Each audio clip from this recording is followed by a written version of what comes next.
Pabrikan otomotif Tiongkok, Changan, resmi memamerkan line-up kendaraan energi baru dengan submerek Deepal dan Avat di Thailand Motor Expo 2025. Di mana kehadiran lini terbaru ini menunjukkan keseriusan produsen untuk memperluas portofolio kendaraan listrik sekaligus memperkuat posisi di pasar regional.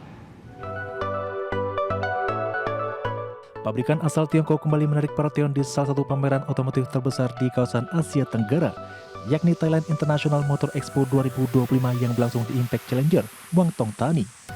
Setelah Changan resmi menampilkan jajaran kendaraan energi baru atau NEV, yang mencakup model dari dua submerek yaitu Avat TR dan Changan Deepal, di mana keadaan lini terbaru ini menunjukkan keseriusan produsen untuk memperluas portofolio kendaraan listrik sekaligus memperkuat posisi di pasar regional. Selain itu, pihak manajemen menilai strategi ini sebagai upaya mengakomodasi kebutuhan konsumen yang semakin tertarik pada kendaraan listrik yang tidak hanya efisien, melainkan juga untuk memberikan pengalaman berkendara yang lebih cerdas dan nyaman. Melansir automotiveworld.com, AVTR 07 menjadi salah satu bintang utama dengan menawarkan desain yang elegan, performa bertenaga, serta teknologi canggih untuk menunjang pengalaman berkendara premium. Tidak ketinggalan juga varian Deepal S05 Max Long Range yang turut dipamerkan sebagai opsi SUV listrik yang menunjukkan jarak tempuh jauh dan efisiensi lebih baik. Selain memamerkan produknya, Changan juga memanfaatkan kesempatan ini untuk menunjukkan visi jangka panjang dalam membangun ekosistem mobil listrik termasuk untuk memperluas jaringan produksi dan distribusi di Asia Tenggara. Dengan strategi global yang semakin matang, produsen ini dinilai serius untuk menguatkan pijakan di pasar internasional, terutama di kawasan ASEAN yang tengah berkembang pesat. Berbagai sumber untuk ID Action.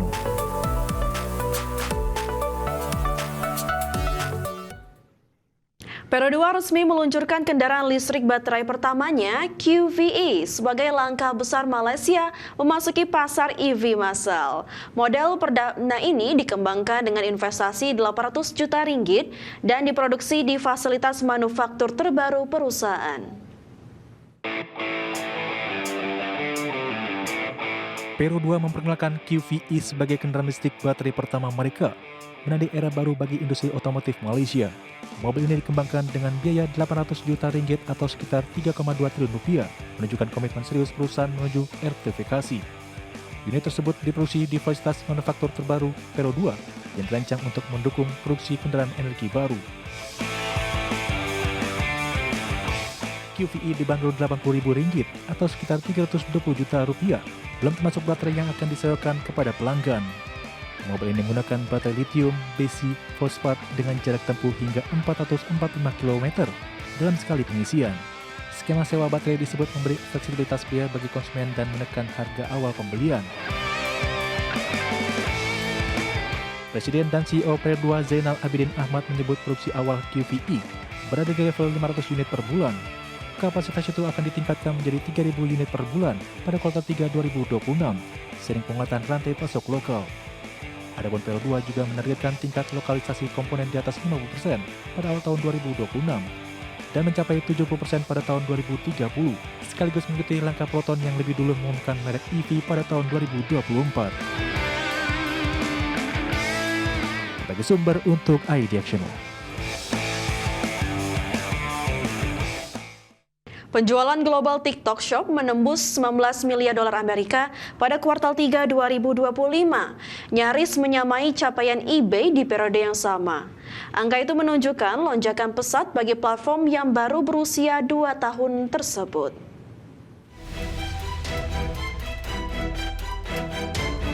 TikTok Shop mencatat penjualan global sebesar 19 miliar US dollar atau sekitar 316 triliun rupiah pada kuartal ketiga 2025. Angka yang dirilis firma analitik Ecotic tersebut menunjukkan lonjakan pesat bagi platform yang baru 2 tahun beroperasi. Capaian ini hampir menyamai eBay yang membukukan 20 miliar US dollar, menandai kegiatan model belanja baru yang memadukan konten dan perdagangan. Berbeda dengan e-commerce tradisional, TikTok Shop masuk ke pasar ketika konsumen sudah terbiasa dengan pembayaran daring dan pengiriman paket. Hal ini memungkinkan fokusnya pada strategi yang membuat pengguna menginginkan barang yang tidak mereka cari sebelumnya. Dalam 2 tahun, platform ini berhasil menggeser cara konsumen menemukan produk, mengubah belanja menjadi pengalaman hiburan. Sementara produk yang tampil di TikTok Shop hadir melalui kreator yang dipercaya dan disajikan dalam demonstrasi real-time yang mempengaruhi minat beli. Cerita yang dibangun melalui konten membuat barang-barang sederhana terasa penting dan mendesak untuk dimiliki. Adapun TikTok Shop pada akhirnya mendorong impulsive buying, menghadirkan model belanja yang berbeda dari pola datang untuk membeli di platform seperti Amazon atau eBay. Berbagai sumber untuk iDiactional. Amazon Web Service meluncurkan chip AI baru bernama Trainium 3 untuk menantang dominasi Nvidia di pasar chip kecerdasan buatan. Chip ini diklaim menawarkan kinerja lebih tinggi dengan biaya dan konsumsi energi yang lebih rendah. Amazon Web Service resmi memperkenalkan Trainium 3 chip AI rancangan internal yang menanding ambisi besar perusahaan untuk masuk lebih kuat ke pasar chip AI. Peluncuran ini terjadi di tengah dominasi Nvidia yang saat ini menguasai sekitar 90% pasar chip untuk pelatihan model bahasa besar. AWS berharap Trainium 3 dapat menjadi alternatif kompetitif bagi perusahaan yang membutuhkan komputasi AI skala besar. Langkah Amazon terjadi ketika perusahaan-perusahaan teknologi lain juga mulai mengurangi ketergantungan pada chip Nvidia. Meta dilaporkan mempertimbangkan penggunaan chip AI buatan Google di pusat datanya. Sementara Google sendiri telah mulai melatih model AI dengan chip internal mereka. Persaingan ini menunjukkan semakin kuatnya dorongan industri untuk memiliki solusi chip yang lebih murah, efisien, dan mudah diakses. Adapun AWS mengklaim Trainium 3 memiliki performa komputasi 4 kali lipat lebih tinggi dibanding chip pesaing dan mengkonsumsi energi 40% lebih sedikit. CEO AWS Matt Garman menyatakan bahwa chip tersebut menawarkan rasio harga dan performa terbaik untuk pelatihan serta inferensi AI skala besar. AWS menambahkan bahwa penggunaan Trainium 3 dapat memangkas biaya operasional hingga 50% dibanding sistem yang menggunakan GPU setara, terutama Nvidia. Berbagai sumber iDiactional. Prada resmi menuntaskan akuisisi Versace senilai 1,25 miliar euro untuk memperluas portofolio merek mewahnya. Kesepakatan dengan Capri Holdings tersebut rampung setelah seluruh izin regulasi diterima. Prada Group menyelesaikan proses akuisisi Versace dari Capri Holdings setelah rencana diumumkan sejak awal tahun memperoleh seluruh persetujuan regulasi. Kesepakatan bernilai 1,25 miliar euro atau sekitar 20 triliun rupiah tersebut menandai ekspansi besar Prada di industri mode global. Langkah ini memperkuat posisi Prada sebagai salah satu rumah mode Eropa dengan portofolio paling berpengaruh. Prada menunjuk Lorenzo Bertelli, putra Miuccia Prada sekaligus kepala pemasaran grup, sebagai ketua eksekutif baru Versace. Penunjukan ini diharapkan membuka babak baru bagi Versace yang performanya meredup dalam beberapa tahun terakhir. Pergantian kepemimpinan tersebut dianggap penting untuk menghidupkan kembali daya tarik merek warisan Italia itu. Adapun CEO Prada Andrea Guerra menegaskan bahwa Versace memiliki estetika dan basis konsumen yang berbeda dari merek Prada maupun Miu Miu. Ia menyebutkan perbedaan karakter inilah yang menjadi alasan strategis akuisisi karena memperluas jangkauan pasar grup secara signifikan.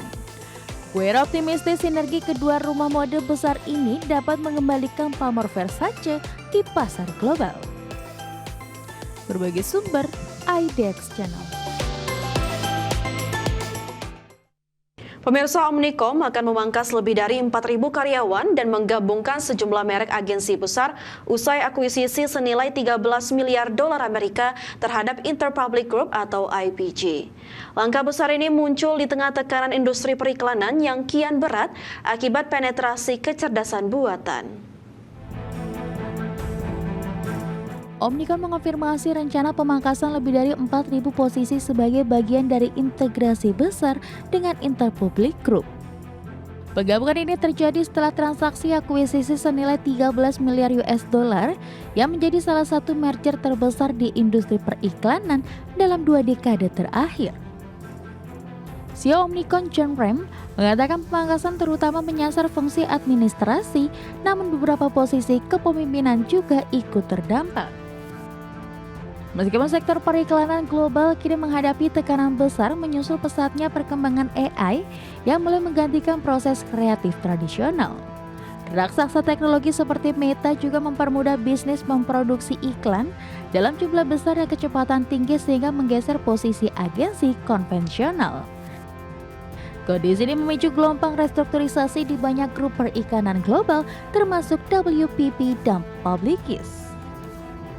Adapun John Rand menyebut manfaat finansial dari merger dengan IPG akan melampaui proyeksi penghematan sebesar 750 juta US dollar per tahun.